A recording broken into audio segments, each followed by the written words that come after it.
Les acompañamos en el programa Sin Distancias, un tiempo de radio en el que la educación y la cultura adquieren un protagonismo especial. Nos acercamos ahora a la Facultad de Filología. Les ofrecemos un programa en el que hablamos de poesía actual. Bajo el título de Poetas en la radio, queremos dar a conocer la labor de poetas que hablan de sus inquietudes, su percepción de la realidad y cómo lo transmiten en su obra escrita.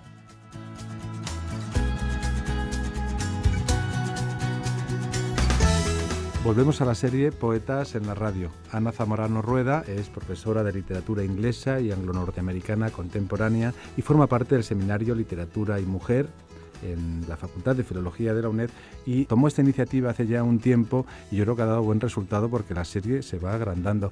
Ana, un saludo. Pues un saludo y efectivamente, la verdad es que estamos pues encantadas, muy contentas. Yo creo que tenemos un fondo documental de unas excelentes poetas que han pasado por los micrófonos de la UNED, y para ayudarnos en esta labor, Rosa García Rallego. Rosa, ¿qué tal? Bienvenida. Pues estupendamente encantada de estar aquí otra vez. Rosa García Rallego es profesora de Filología Inglesa en la Universidad Complutense de Madrid, vecina nuestra, por tanto, y poeta ella también. Eso nos sirve para acercarnos a las poetas que siempre traemos aquí, y en este caso, como invitada, tenemos a Juana Castro. Gracias por venir aquí a esta cita y bienvenida a la UNED, a nuestra universidad. Gracias, y encantada yo también de estar aquí hoy. Bueno, pues se trata de hacer una conversación amena, abierta, sin duda, y yo creo que voy a pasar el relevo a Rosa García Rallego. ¿Te parece, Rosa? Porque Rosa siempre hace una semblanza de la poeta que yo creo que además es muy atinada y nos puede acercar a la personalidad de quien vamos a escuchar. Juana, ¿te parece que escuchemos a Rosa? De acuerdo. Juana Castro nació en 1945 en Villanueva de Córdoba. Estudió magisterio. Ha participado en ciclos y congresos en España y en el extranjero. Su poesía se ha traducido a diversas lenguas. Es antóloga y prologuista. Es autora de relatos. Su obra ha sido ampliamente estudiada y antologada por la crítica. Desde los años 70 ha participado activamente en empresas culturales y dedicadas a temas de género y feminismo. Ha obtenido casi todos los premios importantes concedidos en España, entre los que cabe destacar el premio Juan Ramón Jiménez en 1989, Carmen Conde en 1994, San Juan de la Cruz 2000 y el premio de la Crítica en 2011 por su poemario Cartas de enero. Además de la publicación continuada de sus libros desde 1978 hasta 2010, su obra poética nos ha llegado en 3 antologías. Alada mía fue la primera, poemas desde el 78 hasta el 94, publicada en 1995, introducido este volumen por Pedro Ruiz Pérez. La extranjera, con prólogo de Vicente Luis Mora, 2006, es la segunda antología. Ambas preceden a Heredad, seguido de Cartas de enero, 2010, prologado por la poeta Olvido García Valdés, y que es la última antología de Juana Castro hasta la fecha. En Cóncava Mujer, 1978, su primer poemario, ya aparecen los temas que iban a ser dominantes en la poesía de Castro. La desigualdad manifiesta del reparto de papeles hombre-mujer, vista a veces en el ambiente rural al que perteneció la poeta, y la frustración, soledad y protesta como consecuencia de esta constatación. No sé, Juana, si es así. Estoy de acuerdo con lo que has dicho. Desde muy pequeña fui consciente de mi gloria y de mi conflicto. Por un lado era sabedora de que era mujer, de que pertenecía al grupo, al género femenino de las mujeres, pero a la vez veía la injusticia y el que se cometían sobre las mujeres. Y esto lo veía en mi madre y también en las mujeres que trabajaban en el campo. Y luego, desde el principio tuve que ponerme a escribir precisamente porque existía ese conflicto entre el saberme mujer y el mal reparto de los papeles. Y también el asistir a un colegio de monjas en donde yo sabía que no pertenecía a la clase social dominante en aquel colegio. En el poemario del dolor y las alas, 1982, poemario del dolor por excelencia, dedicado en parte a un hijo fallecido, el tema de la maternidad se halla muy presente. La crítica literaria Sharon Keefe Ugalde ha visto una huella de Miguel Hernández en estos poemas. Asimismo, y tal y como ha reconocido la propia poeta Juana Castro en el diálogo mantenido con Keefe Ugalde en 1991, las lecturas de Federico García Lorca, Machado, los clásicos españoles Quevedo y Góngora, así como la generación del 27, especialmente Vicente Aleixandre, y después del 27, Pablo García Baena. Más tarde, los simbolistas franceses han influido en su obra. Por otro lado, la poesía arábigo-andaluza, los místicos Santa Teresa y San Juan de la Cruz, también Sor Juana Inés de la Cruz y todas las mujeres, desde Safo hasta nuestros días, ha admitido Juana Castro, han sido las lecturas habituales en su formación. Precisamente en el extranjero hay un bonito poema dedicado a Pablo García Baena, que fue un poeta sobresaliente del grupo Cántico de Córdoba, un grupo que ha sido muy importante para ti, al que tú perteneces, de hecho. Y ahí se hacía una poesía preciosista, una poesía culturalista o de gran riqueza léxica, hedonista. Bueno, en fin, era una poesía de la que Juana Castro participa y que es muy similar a la tuya. Me gustaría saber, si fueras tan amable, de hablarnos de esta influencia, pero también me interesa otra influencia, y es precisamente esta línea que va desde Safo hasta la mística española, pasando por Juana Inés de la Cruz, etcétera, etcétera. Si podías comentarnos algo, si te parece. En un principio, las lecturas que yo tuve eran caóticas y como de aluvión. Y solamente cuando ya llego a Córdoba entonces es cuando empiezo a hacer una lectura más organizada, digamos. Y sí, el grupo cántico, con ese cuidado del lenguaje y esas imágenes, pues es lo primero que me llega y que me seduce. Y esa es la primera parte de lo que escribo. Después ya vienen otras influencias, porque yo siempre he intentado estar en comunicación con mis coetáneas, tanto españolas como extranjeras, y por eso creo que cada libro es diferente de los anteriores. Pero en cuanto a esta primera etapa, pues las imágenes y el cuidado del lenguaje es algo muy visible. Luego, la otra beta que dice desde Safo, porque bueno, esa lectura que hay que hacer a la fuerza, fragmentaria, porque así nos ha llegado su poesía, tiene también el encanto de que no se sabe qué es lo que no se dice, ¿no? Y eso tiene para mí también mucho atractivo, porque considero que en la poesía tanto lo explícito como lo no dicho es importante. Y bueno, y luego está la mística, que siempre me ha atraído porque la manera mía de vivir y de sentir el amor ha sido, pues digamos que en soledad o un poco rarita. Rítmicamente, Juana Castro admite su preferencia por el endecasílabo y heptasílabo, y en cuanto a la forma, se decanta por la sonoridad y el deseo de crear un lenguaje que sea deslumbrador.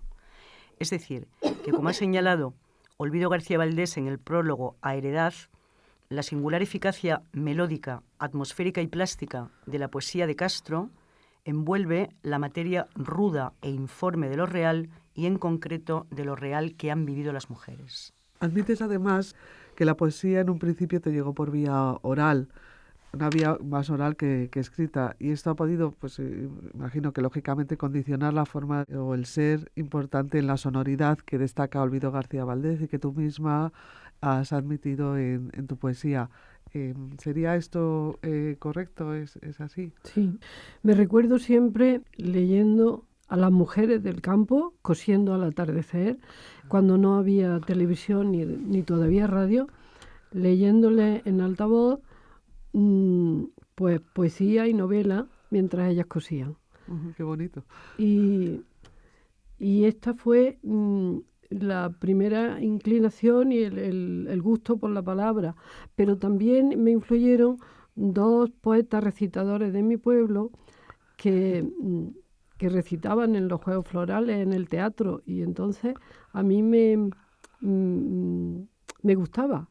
Y por eso digo que me vino la poesía por vía oral, tanto por el leer en alta voz en el campo, como por escuchar a estas dos personas.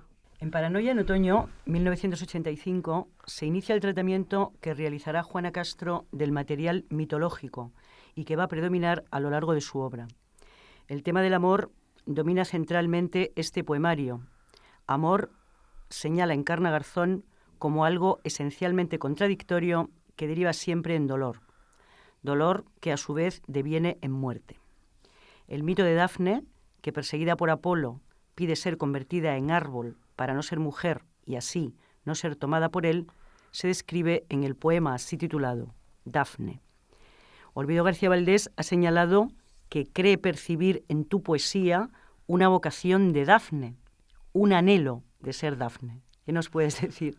Es posible, estoy de acuerdo, porque desde que era muy pequeña la naturaleza, los árboles, los sentía muy cerca, estaban conmigo y yo les hablaba, era como un juego.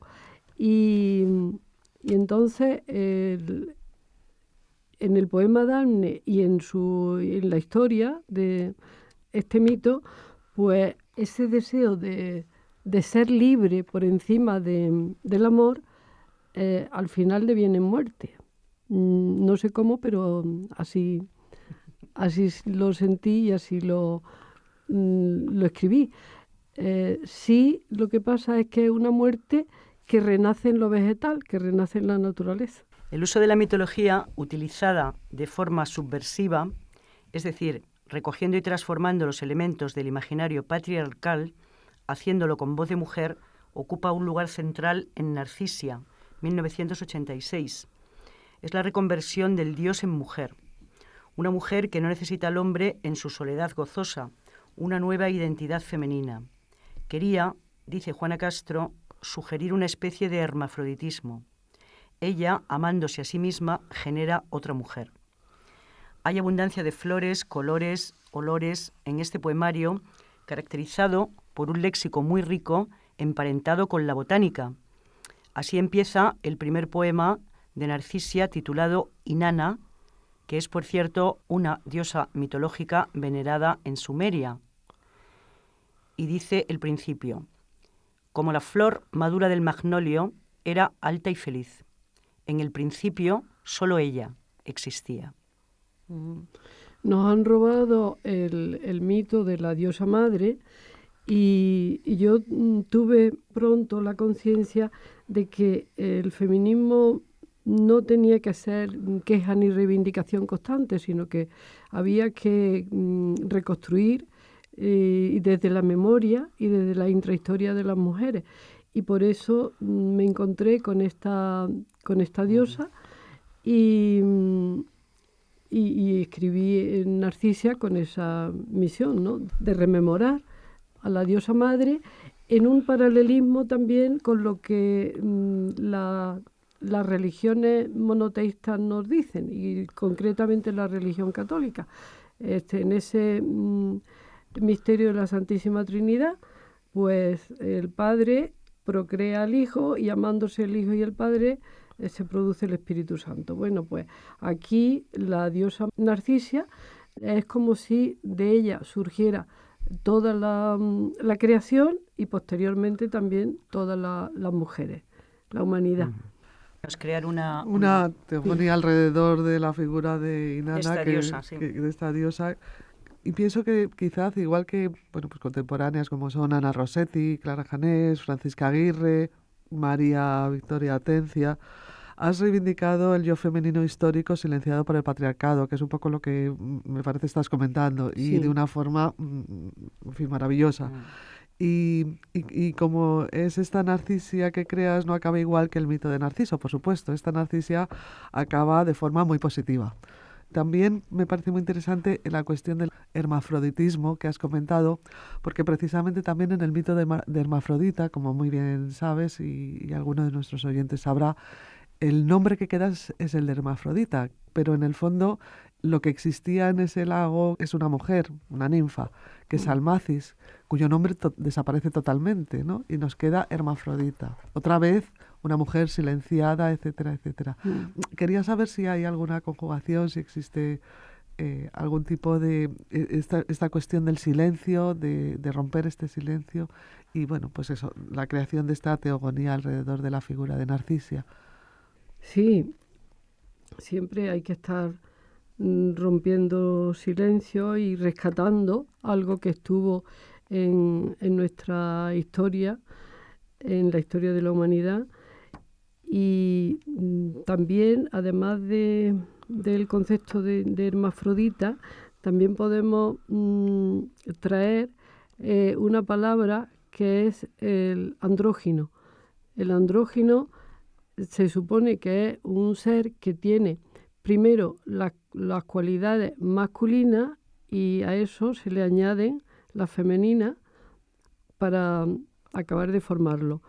Pero la palabra que yo quisiera, o el ser que yo quisiera en este libro, sería la ginandria, que es el inverso. Sería una base de lo femenino y ahí vendrían luego algunas características o cualidades masculinas, las que son positivas, para enriquecer a ese supuesto ser. Esta palabra ya, no sé si me equivoco, la había acuñado Victoria Sendón Claro, de León. yo la tomé de ella. Yo la tomé de Victoria Sendón de León, que escribió un libro que para mí fue muy importante cuando escribí Narcisia, que se llama Sobre diosas, amazonas y vestales. Sí.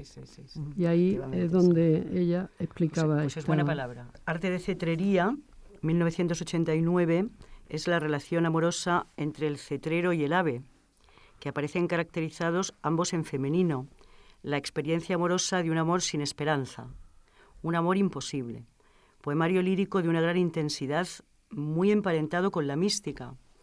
Me voy a atrever a leer un poema para justificar este estar emparentado con la mística.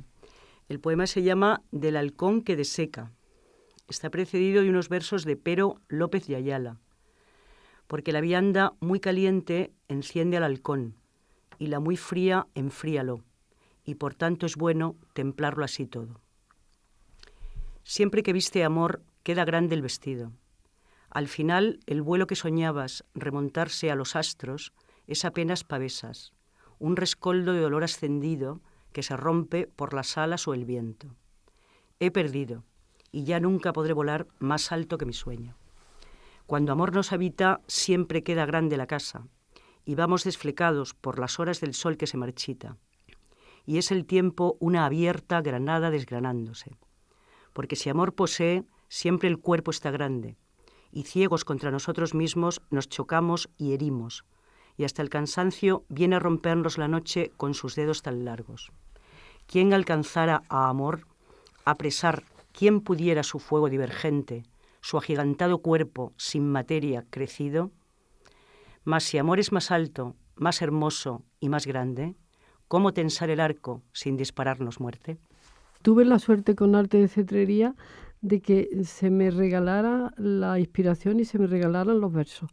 Nunca me ha ocurrido con los otros libros, pero yo iba por la calle y me venía un primer verso y cuando me ponía a escribir, que en ese caso era cuando mis hijos ya se acostaban y mi marido también, yo me quedaba sola trasnochando y de verdad es que venían los versos con su ritmo y su medida tal como había que escribirlos. No me explico, algunas veces me dio miedo incluso. Bueno, sí. Por eso es por lo que decimos emparentado con la mística, ¿no? Este proceso es místico. Una cosa extraña y hermosísima, porque el libro se escribió en un curso, pero en unos meses de un curso. Luego lo corregí un poquito, lo perfilé y todo eso, pero el libro ya estaba escrito. Y el ave es que como en español ave es femenino, aunque se le pone el artículo masculino, pues me venía bien que el cetrero fuera cetrera y que el ave también fuera femenino. Y luego el ave de presa. Así que con los 3 elementos son los que componen el libro, y a la vez está escrito pues eso, como si fuera un tratado clásico de cetrería, por lo cual los títulos pues son así como el que has dicho, o de cómo se deseca el halcón, de la libertad que el cetrero le regala a su ave, y así. Bien, pues Fisterra del año 92 es una nostálgica, evocadora, auténtica vuelta a la tierra, recuperando la memoria perdida. La naturaleza ocupa un tema central en este poemario. Había comentado No temerás, 1996, parece la reelaboración del mito de Salomé. Hay unos versos en este poemario No temerás que me gustaría que comentaras, Juana. Los versos son: yo no soy de esta tierra, era ya extranjera en la distancia del vientre de mi madre, y todo, de los pies a la alcoba, me anunciaba destierro. No se puede explicar porque el libro está escrito sobre el mito de Salomé, sí, pero ya sabemos que cuando se escribe poesía, pues de pronto irrumpe la propia experiencia, los sueños o lo que haya imaginado. Y entonces salió eso así, digamos, superponiéndose mi propia vida o mi experiencia con la de Salomé. Y era lo que en esos momentos pues yo sentí al escribirlo. Y ahí hay un lenguaje que arranca sobre todo del Antiguo Testamento. Es como un lenguaje bíblico, sí, bastante como profético y también como iluminado. Pues del color de los ríos, del año 2000, ambientado en un marco rural. Es un poemario doloroso. Aparecen varias generaciones de mujeres, varios yoes, la abuela, la madre, la hija. Son el hilo del libro, que describe la vida de las mismas. Vida sometida a los hombres.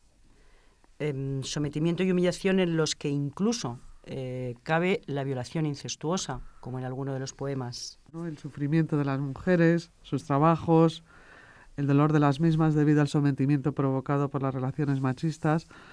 Parece que todo esto es muy obvio en este profundo poemario y hemos ya comentado un poquito, pero me gustaría parar y comentar algo más si fuera. Está todo eso ahí, pero está entrelazado como un claroscuro en el que hay también los momentos hermosos, los momentos de luz de las mujeres. Sí. Y he puesto sobre todo el acento ese, pues a pesar de lo duro que es, pues la maternidad, el amamantamiento, los trabajos de recoger, por ejemplo, los huevos, sí, que es algo que ahora se está haciendo con toda la producción ecológica, pero que yo en ese tiempo, cuando yo era pequeña, no era consciente de que esa vida era tan rica. Sí. Porque necesité que pasara tiempo para que yo me reconciliara con aquel momento, con aquellos tiempos del campo y de la dureza, que aunque no me llegaban de cerca, pero yo lo veía y era muy consciente de aquello. Sí. Entonces ahí en Del color de los ríos hay tanto ese sometimiento, pero como también la resurrección de las mujeres, que por encima de todo estar sometidas y de los duros trabajos son capaces de ser felices y de tener momentos plenos. En El extranjero, del año 2000, se analiza el concepto de extrañamiento a partir del mito de Ulises, extranjero en muchos lugares. La Odisea aparece como un subtexto, pero de lo que se habla es del mundo actual, las relaciones con el otro, la lucha de la mujer con la sociedad para alcanzar su libertad, se hallan acomodadas en el marco de referencia de las historias de Ulises. El mito de Penélope, arquetipo de mujer pasiva, esperando siempre el regreso del marido, ocupada en tareas estériles e improductivas, ha sido modelo para la elaboración de otros modelos culturales desde las mujeres, para subvertir y para romper los tópicos de la tradición misógina. Ya hubo elaboraciones de este mito. Francisca Aguirre, en Ítaca, año 71, también Odisea definitiva de Luisa Castro. entre otros, además de poetas sueltos por parte de diversas autoras. Esto es lo que también hace Juana Castro en este poemario El extranjero. Los cuerpos oscuros del año 2005, también en algunos poemas hay referencias a Homero, hay temas homéricos. Por ejemplo, el regreso, la memoria, que están, me parece, siempre muy presentes en la obra de Juana Castro. También La bámbola, del año 2010, se aproxima de forma muy irónica al mito y hay también un acercamiento muy satírico a los tabúes del sexo. Quisiera destacar, conjuntamente con otros críticos, cómo cada libro de Juana Castro es distinto al anterior. Pero los temas comunes, el amor, el dolor, la muerte, el cuerpo, y el cuerpo como objeto de deseo, como superestructura, como una nueva cosmogonía, como hemos mencionado antes, el tema de las mujeres, la naturaleza, todos estos son siempre temas comunes, aun cuando, como he destacado anteriormente, cada libro es distinto del anterior. Parece importante esta distinción aquí, porque quizá hay poetas más que se leen de manera más unitaria. Una de las estudiosas de Juana Castro ha sido Encarna Garzón, y la define a Juana como poeta del cuerpo espiritual, de los sentidos y los sentimientos. Me parece que está muy bien esta definición, bueno, este intento, esta aproximación que te hace Encarna Garzón. Y efectivamente los libros son diferentes porque cada uno ha tenido un proceso de nacimiento diferente, responden a una experiencia diferente, a una época concreta de mi vida.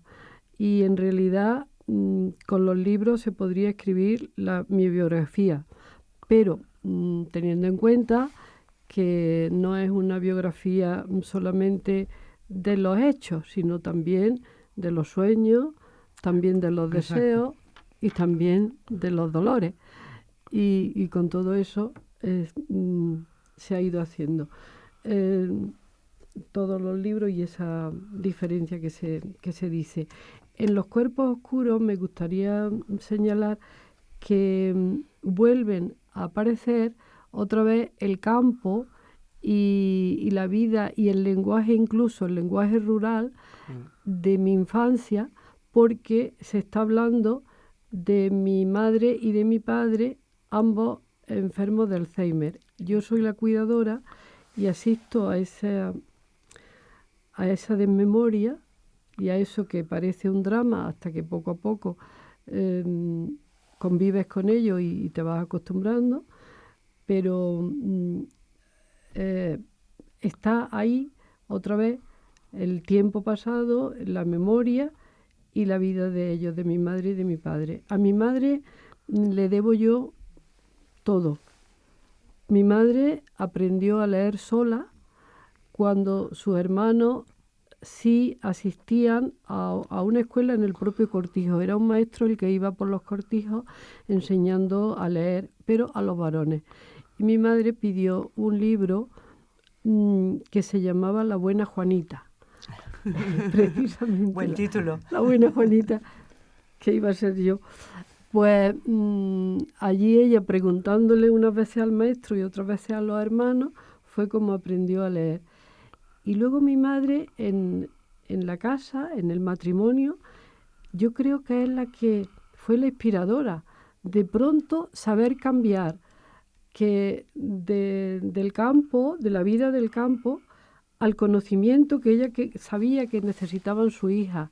Como yo era la mayor, el día que se decidió que yo tenía que estudiar, yo asistí a aquello y se veía que era una decisión importante entre mi madre y mi padre. Pero decidieron además que iba a ir a estudiar a un colegio de monjas. Eso yo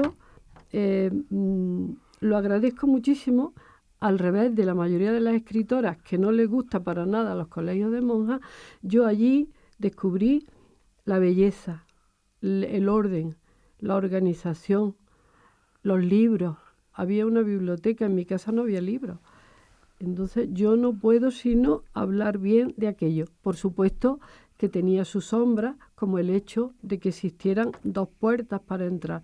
Una para las niñas que llevábamos uniforme y otra para las niñas que se llamaban huérfanas, que no todas eran huérfanas, pero que tenían otro currículum de estudios que no era el de las niñas con uniforme. De eso también lo vi yo. Pero en fin, la parte positiva para mí fue más importante que la negativa. Y bueno, y siguiendo con mi madre y mi padre, porque donde está mi madre y mi abuela y todo eso es del color de los ríos.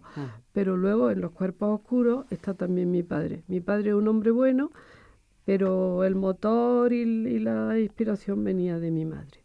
Entonces ella fue la que dijo que un día estábamos almorzando y de pronto dijo mi madre, dirigiéndose a mi hermana y a mí, porque fuimos 3 hermanos, 2 chicas y un chico.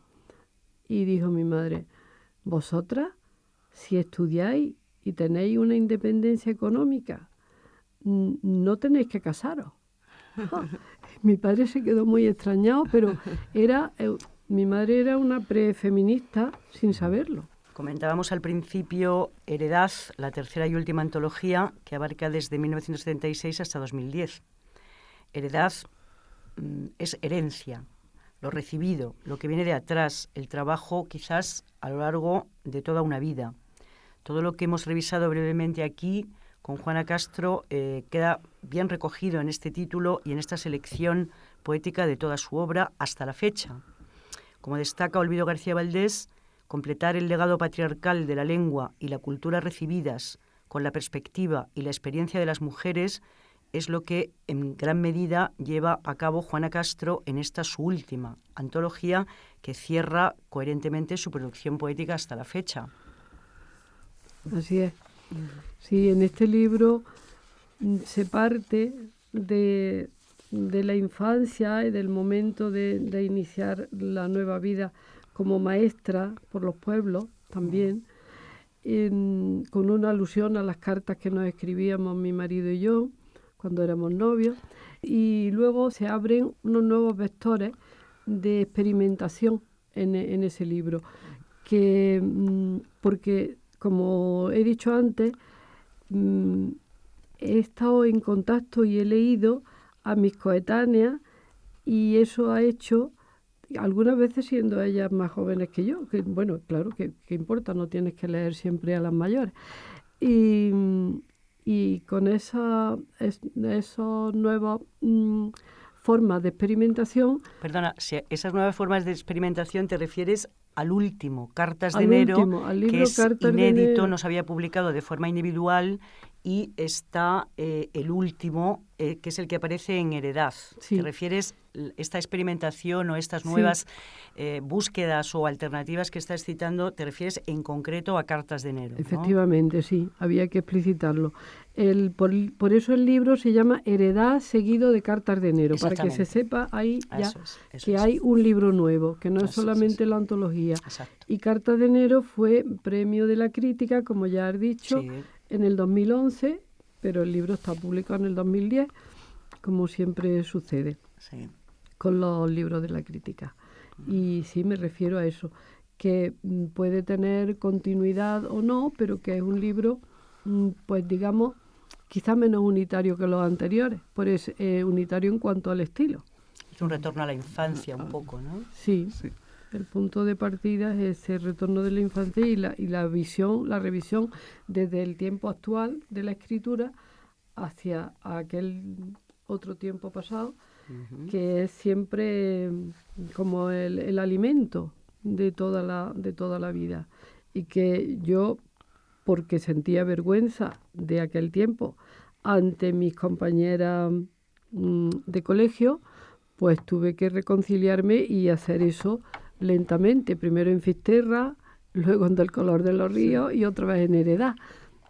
Hay que seguirlo haciendo. Me gustaría hacer una última pregunta que se ha ido contestando a lo largo de todo el programa, Pero esta pregunta además hemos dicho que se abren nuevas vetas en este último trabajo. Por un lado, ¿qué sería para ti la poesía? ¿Qué es poesía? ¿Estás trabajando en un nuevo poemario, imagino? ¿Querrías hablarnos algo o de momento no te parece oportuno? Y también darte las gracias y pedirte que fueras tan amable de terminar con una lectura de alguno de tus poemas. Para mí la poesía es mi forma de expresión. Yo no sé de dónde me vino la vocación, pero así es. Yo, para poder poner el mundo en orden, con ese conflicto que vivía, pues tenía que escribirlo.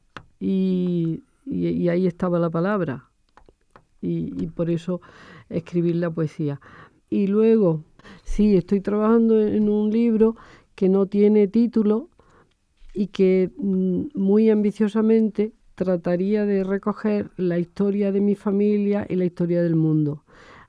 Personificado en un o como hilo conductor, lleva un fósil que vivió antes de que existiera la vida humana, sí, y que me encontré con él un día y bueno, pues he seguido con él. Es una monites con forma de caracol, De espiral. y desapareció en la era terciaria, al empezar la era terciaria. Sí. Sí, por esa cosa de haber vivido en los mares y luego de pronto en la tierra, o quizás murieron, no lo sé, pero para mí representa el cambio, la vejez y también la resistencia. De eso es de lo que estoy escribiendo, pero Pues vale. muchas gracias. Y ahora los poemas. Este es un poema que no está en ningún libro, se llama Amor mío, y con la raíz de amor, pues voy haciendo la construcción del poema, que trata de la violencia. Antonia, buena chica, ingresó ya cadáver. Carmen, muy educada, vaqueros, blusa beige, y Raquel, silenciosa, es el amor. Amor de amoratarse, amor que es amoldar y amancillar, amor de amenazar, amor de amurallar, amor de amartillar y de amasijo, amor de amortajar. Rosa, Lola, María, Inés, Luisa, mi amor, compañero, mi amigo, mi enemigo. Rafael, 20 años, arma blanca, su novia en una calle. José Pablo, 2 hijos, divorciado, y Raúl, empresario, gran sonrisa, el amor. Es el amor que amengua, que amuralla, que amortece y amarra. Amor de amuñecar, amor que es amputar, amor de amilanar y de ambulancia, amor de amordazar. Manuel, Félix, Cristóbal, Jaime, Isidro, mi amor. Mi señora, mi dueña, mi rehén, amo mío, mi amor. El anillo no sabe, no sabía, el anillo, el cuchillo. Y la mala forma de terminar algunas veces una relación. Ahora voy a decir un poema de arte de cetrería que se llama De la libertad que el cetrero regala a su ave, que en realidad trata de los cetreros del norte de África que sueltan a su pájaro cuando ha acabado la temporada de la caza, y ya pues recuperan la libertad. Ya después cazarán otro halcón y lo vuelven a amaestrar. Pero yo aquí lo veo también como una manera de terminar una relación que no es la del poema anterior. Que Dios te guarde siempre, ave mía lejana. Sonriamos ahora en esta despedida que debe ser amable. Gratitud, dulce amiga, es toda mi oferencia. Pues fue noble el amor, radiante, arderá mi recuerdo de ti en cada hora. Diste gloria a mis días y aprendí en tu mirada la insondable belleza de la altura. No te rendiste nunca, y aunque el miedo batiera tantas veces sus alas de flor negra, tu corazón mantuvo su bravura. Tu respeto es mi honra, Tu lealtad, la perla más hermosa que del viento desovara en mi mano. Bendiciones y estima donde fueres te acojan y sean tu corona la firmeza, la virtud y el valor. Por mi lengua correrá siempre el río de tu rara nobleza. Y no olvides que el amor nunca ensucia, si es tan claro y nos crece y devuelve al cósmico misterio de la vida. Que te guarden los dioses aquí y en toda ruta. Yo te beso los ojos y en tu frente mis verticales votos deposito y brindo por tu dicha. Vamos a seguir con el contrapunto. Este poema al que ha hecho alusión Rosa se llama Padre y trata de la violencia sin que se excite la violencia. Esta tarde en el campo piafaban las bestias y yo me quedé quieta porque Padre roncaba como cuando zagal dormíamos en la era. Me tiró sobre el pasto de un golpe, sin palabras, y aunque hubiera podido a sus brazos mi fuerza, no quise retirarlo porque Padre era Padre. Él sabría qué hiciera. Tampoco duró mucho y piafaban las bestias. Y otro breve también titulado Madre. Y soy yo quien ahora te tiene, madre mía, a su merced turbada. Diminutos tus huesos y tu piel de ciruela que si hablo se rompe. Enjabono tu vientre y mis dedos resbalan por tus mustios pezones y tus nalgas. Madre mía, mi niña, cúmplase esta oscura inversión y tengamos tus cicatrices yo, tu corazón mis años.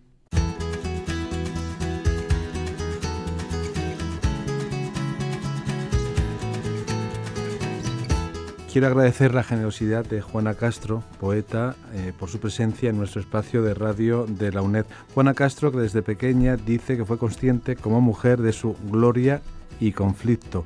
Bueno, nos quedamos yo creo con la gloria y el placer de escuchar de viva voz a la poeta Juana Castro. La buena, Juanita.